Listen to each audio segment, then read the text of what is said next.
बहुत सारे क्रूर आए, भगवान का महाराज संपन्न हुआ,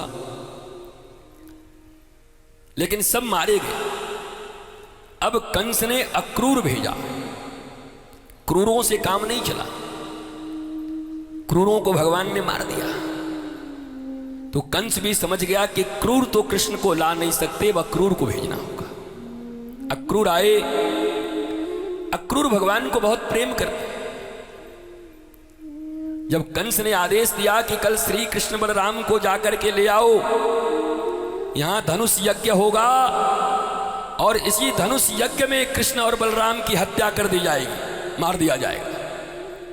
कंस को पता चल गया था कि वही 8वां संतान है। इतने दिन तक गोपियों ने छुपा के रखा था, इसीलिए गोपियों का प्रेम श्रेष्ठ है। 11 साल तक छुपा के रखा दुर्दांत अपराधी से कि यही वहां से आया हुआ लाला है। सभी जानते थे अंदर अंदर, बोलता कोई नहीं था। इसीलिए गोपियों के प्रेम को श्रेष्ठ प्रेम कहा जाता है। तुमको तो अभी कुछ कह दें तो 2 ही मिनट में जाके बता दोगे, मर जाए चाहे मरा जाए, छोड़ोगे। अब कहोगे हम गोपी हो गए। गोपी ने अपने कृष्ण को बचाने के लिए सारा वृंदावन, गोकुल, नंदगाम, कभी इस बात को कंस तक पहुंचने नहीं दिए। गोपन करके अपने हृदय में रखा अपने प्राणनाथ को, उनकी रक्षा करी। भक्त भी भगवान की रक्षा करते हैं। और हम तो खाली कह दें कि एक बात आपको बता रहे हैं, किसी को बताना मत। इतना खाली बता दें तो महाराज शाम तक सब कोई उसको जान जाएगा कि महाराज जी हमको केवल बताएं, अकेले में बताने के लिए मना किए हैं। तुम मेरे अपने हो इसलिए बता रहा हूं। और वो जाके अपने से कहेगा तुम मेरे अपने हो इसलिए बता रहा हूं। कुछ देर के बाद हमारे ही कान में एक आदमी कहेगा आकर के कि आप ऐसा बोले थे, हमको सिर्फ एक आदमी बोला है, आपको बता रहा हूं। हम तक पहुंच जाएगी वो बात। तो भगवान के प्रेम का गोपन करना चाहिए, ये गोपी सिखा रही है। अक्रूर आए। अक्रूर मनोरथ से पहले ही वृंदावन पहुंच गए, बड़े खुश हुए। आहा, आज इस कंस के कारण भगवान का दर्शन हो जाएगा मुझे। बुराई में भी अच्छाई ढूंढ लेना। डरे हुए थे अक्रूर जी, ये कंस मार देगा। भगवान की भगवत्ता पर उनका पूर्ण विश्वास नहीं था। अक्रूर आए। जैसे ही वृंदावन की सीमा में आए, भगवान के चरण चिन्ह को देखा। भगवान गैया चरा करके छोटे छोटे चरण चिन्ह पड़े हुए थे भगवान के। जैसे ही अक्रूर ने देखा, अक्रूर रथ से कूद गए और चरण चिन्हों को प्रणाम किया। मेरे ठाकुर जी का चरण चिन्ह है। वृंदावन जाने वाले लोगों, गाड़ी पे सवार हो करके जब जाते हो और ब्रज का क्षेत्र पहले पड़ता है तो 1 मिनट गाड़ी से उतर के पहले ब्रज की भूमि को प्रणाम कर लेना, फिर अपने गाड़ी के टायरों से रौंदते हुए जाना। पहले ब्रज के रज को प्रणाम कर लिया करो जब जाया करो। ब्रज भूमि मोहे प्राणों से प्यारी लगी। कभी ऐसे ब्रज में प्रवेश नहीं करना चाहिए। वृंदावन जब जाओ, अपनी गाड़ी हो या ट्रेन से भी उतरो तो पहले जो भूमि मिले प्रणाम करो, मैं ब्रज में हूं। ब्रज के रज का ही महत्व है। गाड़ी ठगाए लिए जा रहे हैं बिना प्रणाम किए, ये ब्रज जाने की महिमा नहीं। और ब्रज में कुछ नहीं मिलेगा तुमको। पहले से महत्व को समझना होगा, महिमा को जानना होगा। अक्रूर कूद गए, चरण चिन्हों को प्रणाम किया, रोने लगे। पता नहीं भगवान कृष्ण मुझे पहचानेंगे कि नहीं। पहचानेंगे जरूर। जैसे ही मैं जाऊंगा मुझे प्रणाम करेंगे, काका काका कह के मेरे गले से लिपट जाएंगे, मेरे लिए दूध इत्यादि की व्यवस्था करेंगे। खूब सुंदर सुंदर मनोरथ बना रहे हैं अक्रूर जी। ठाकुर जी कितने प्यारे हैं, ठाकुर जी हमें बहुत प्यार करेंगे। और हुआ भी ऐसे ही। जैसा मनोरथ भगवान से बनाते हो, भगवान पूरा भी कर देते। जैसे ही पहुंचे अक्रूर जी, ठाकुर जी गैया चरा के वापस आ रहे थे, देखे दौड़ के, अरे काका काका आप कब आए। आकर दंडवत होकर भगवान ने प्रणाम किया अक्रूर को। अक्रूर भगवान के चरणों में गिरते हैं और भगवान अक्रूर को काका कह करके उनके चरणों में गिरते हैं। महाराज अक्रूर जी अंदर गए। जब यशोदा मैया और बाबा नंद को ये पता चला कि धनुष यज्ञ में कंस ने हमारे लाला को बुलवाया है, तो बड़े सीधे हैं, सरल हैं यशोदा और नंद। बड़ी खुश हो गए। वाह, हमारा लाला का इतना नाम हो गया, राजा के पास से बुलावा, एक बार तो खुश हो गए। उनको क्या पता था कि कंस काय को बुला रहा है महाराज। कंसों के निमंत्रण से कभी प्रसन्न नहीं होना चाहिए। कंस लोग निमंत्रण दें तो बचने का प्रयत्न किया करो।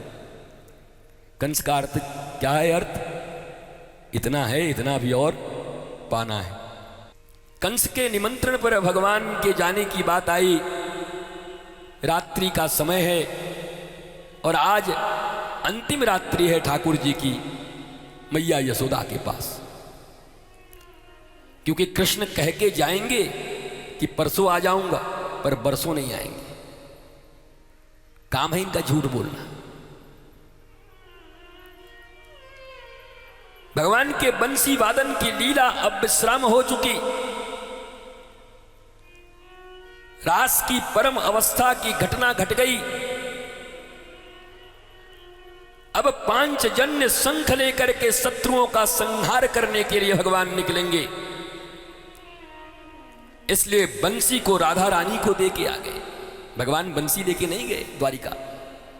तुम भले ही बंसी लेकर के बना दो चित्र, बंसी और काला कंबल राधा रानी को दे के चले। फिर कभी होठों से बंसी नहीं लगाया भगवान ने, किशोरी को दे दिया, लाडली को दे दिया। महाराज पूरे वृंदावन में रुदन मच गई।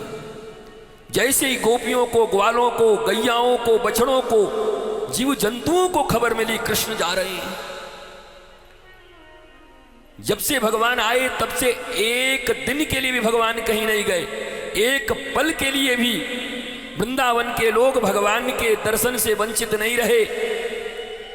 और आज वृंदावन में शोक छाया हुआ है, रुदन छाया हुआ है। मैया यशोदा की छाती फट रही है। अब हमारा लाला चला जाएगा। और पता नहीं मैया के मन में ये क्यों बार बार विश्वास हो रहा है। ये कह तो रहा है परसों, पर मां की ममता ममता होती है और समझ रही बरसों नहीं आएगा। कुछ तो घटना घट गया है।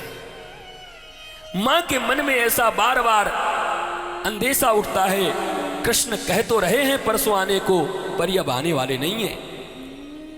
बाबा नंद बार बार यशोदा को समझाते, यशोदा हमारे लाला की कीर्ति कितनी दूर तक फैली है। राजा बुलाया है इनाम देने के लिए, धनुष यज्ञ में भाग ले रहे। मैया यशोदा क्या करे।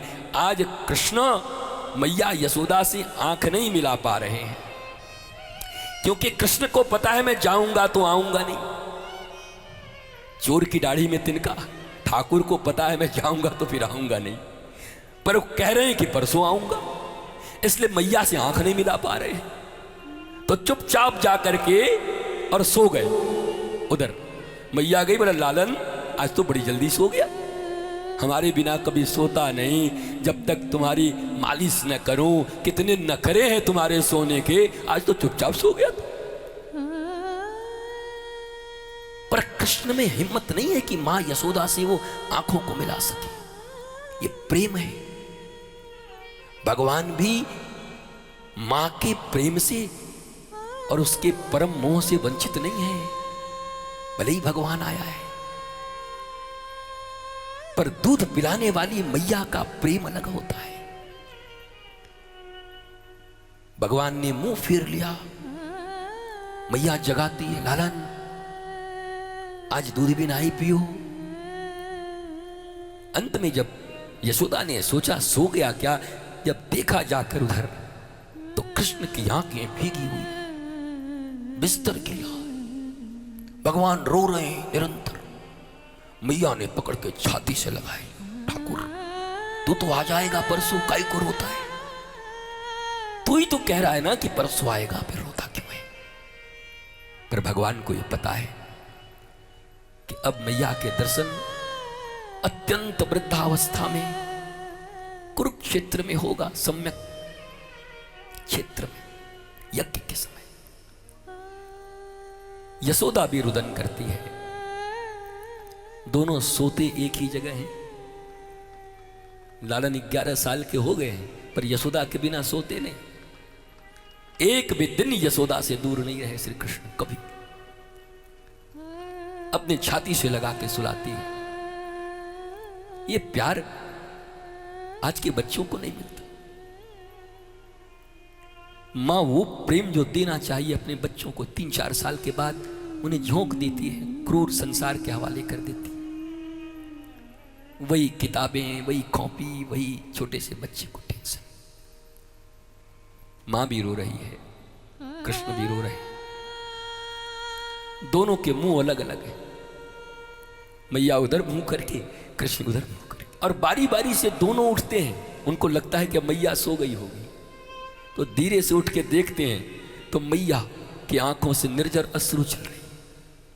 और मैया जब उठ के देखती है तो कृष्ण की आंखों से निर्जर अश्रु चल रहे। सिर्फ मां को ही पीड़ा नहीं है, कृष्ण को भी उतना ही पीड़ा है वृंदावन छोड़ के जाने का।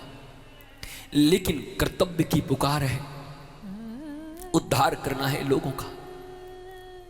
मां की गोद से निकलकर वो हजारों लाखों लोग जो असुरों के चंगुल में फंसे हुए हैं। कंस की ऐसी कसाइयत है कि मथुरा रो रहा है। चारों तरफ उसके क्रूर शासन के कारण लोगों में भय व्याप्त है और भगवान धर्म की स्थापना के लिए आए। इसलिए व्यक्तिगत प्रेम को अब भगवान छोड़ रहे हैं।